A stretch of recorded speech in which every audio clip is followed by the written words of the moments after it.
بسم اللہ الرحمن الرحیم۔ صرف 5 منٹ کا مدرسہ قرآن و حدیث کی روشنی میں۔ نمبر 1، اسلامی تاریخ۔ جنات کی پیدائش۔ قرآن و حدیث میں جنوں کا تذکرہ کثرت سے آیا ہے۔ انسانوں سے پہلے ہی ان کی پیدائش ہو چکی تھی۔ اللہ تعالیٰ نے ان کو آگ سے پیدا فرمایا، ایک طویل زمانے تک وہ زمین میں آباد رہے۔ پھر انہوں نے فساد مچانا اور خون بہانا شروع کیا تو اللہ تعالیٰ نے فرشتوں کے ذریعے انہیں سمندر کے جزیروں اور دور دراز پہاڑوں کی طرف بھگا دیا۔ ابلیس بھی جنات ہی میں سے تھا، لیکن کثرت عبادت کی وجہ سے فرشتوں کا سردار بنا دیا گیا تھا۔ لیکن جب اللہ تعالیٰ نے حضرت آدم علیہ السلام کے سامنے سجدہ کرنے کا حکم دیا تو اس نے تکبر کیا اور سجدہ کرنے سے انکار کر دیا۔ چنانچہ اللہ تعالیٰ نے دھتکار کر اس کو دنیا میں بھیج دیا اور اس سے تمام نعمتیں چھین لی۔ اس طرح تکبر نے اسے ہمیشہ کے لیے ذلیل و رسوا کر دیا۔ حضور صلی اللہ علیہ وسلم اس دنیا میں انسان و جنات دونوں ہی کی ہدایت و رہنمائی کے لیے بھیجے گئے تھے۔ چنانچہ احادیث میں جنوں کے اسلام لانے کی دعوت دینے کا ذکر موجود ہے، اور قرآن کریم میں جنات کی ایک جماعت کے ایمان لانے کا بھی تذکرہ موجود ہے۔ نمبر 2، حضور صلی اللہ علیہ وسلم کا معجزہ۔ آپ صلی اللہ علیہ وسلم کا سینہ چاک کیا جانا۔ حضرت انس رضی اللہ عنہ فرماتے ہیں کہ بچپن میں رسول اللہ صلی اللہ علیہ وسلم بچوں کے ساتھ کھیل رہے تھے، اتنے میں حضرت جبرائیل علیہ السلام آئے اور آپ صلی اللہ علیہ وسلم کو پکڑ کر زمین پر لٹا دیا۔ پھر آپ صلی اللہ علیہ وسلم کے سینے کو چاک کر کے دل نکالا اور پھر دل میں سے خون کا ایک لوتھڑا نکالا اور فرمایا یہ شیطان کا حصہ ہے۔ پھر دل کو سونے کی تشتری میں رکھ کر زمزم کے پانی سے دھویا اور پھر دل کو بند کر کے اس کی جگہ واپس رکھ دیا۔ حضرت انس رضی اللہ عنہ فرماتے ہیں کہ میں آپ صلی اللہ علیہ وسلم کے سینے پر ان ٹاکوں کا اثر بھی دیکھتا تھا۔ نمبر 3، ایک فرض کے بارے میں نماز چھوڑنے پر وعید۔ رسول اللہ صلی اللہ علیہ وسلم نے فرمایا نماز کا چھوڑنا آدمی کو کفر سے ملا دیتا ہے۔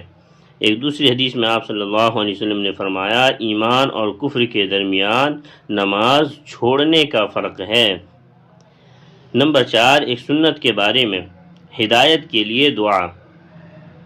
اللہ تعالیٰ سے ہدایت طلب کرنے کے لیے ان الفاظ میں دعا کرنی چاہیے، اہدنا الصراط المستقیم، یعنی اے اللہ ہمیں سیدھے راستے کی طرف ہدایت عطا فرما۔ نمبر 5، ایک اہم عمل کی فضیلت، نماز کے بعد کی تسبیحات۔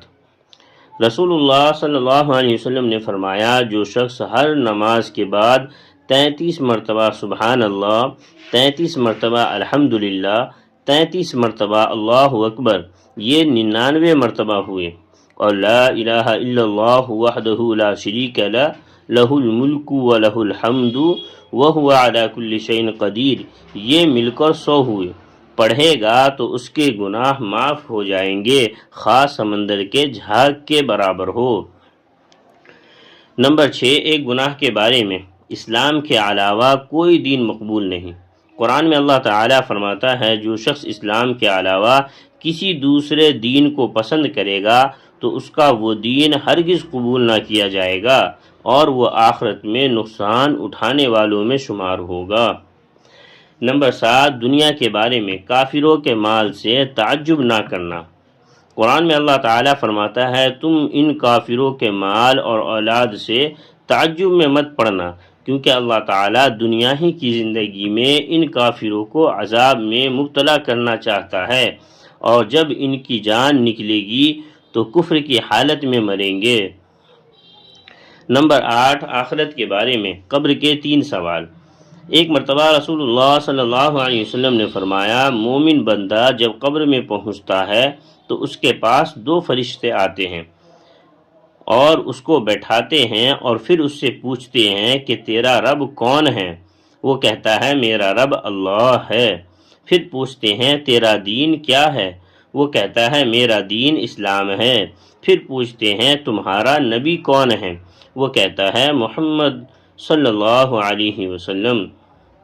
نمبر 9، طب نبوی سے علاج، کھجور سے علاج۔ رسول اللہ صلی اللہ علیہ وسلم نے فرمایا، زچگی کی حالت میں تم اپنی عورتوں کو تر کھجوریں کھلاؤ، اور اگر وہ نہ ملے تو سوکھی کھجوریں کھلاؤ۔ فائدہ، بچے کی پیدائش کے بعد کھجور کھانے سے عورت کے جسم کا فاسد خون نکل جاتا ہے اور بدن کی کمزوری ختم ہو جاتی ہے۔ نمبر 10، نبی صلی اللہ علیہ وسلم کی نصیحت۔ رسول اللہ صلی اللہ علیہ وسلم نے فرمایا، جب تم میں سے کسی کے ہاتھ سے لقمہ گر جائے تو اسے اٹھا لے اور صاف کر کے کھا لے، شیطان کے لیے اسے نہ چھوڑے، اور کھانے کے بعد جب تک انگلیوں کو نہ چاٹ لے ہاتھ کو رومال سے نہ پوچھے، اس لیے کہ معلوم نہیں کہ کس دانے میں برکت ہے۔ اللہ تبارک و تعالی ہم سبھی کو ان تمام باتوں پر عمل کی توفیق عطا فرمائے۔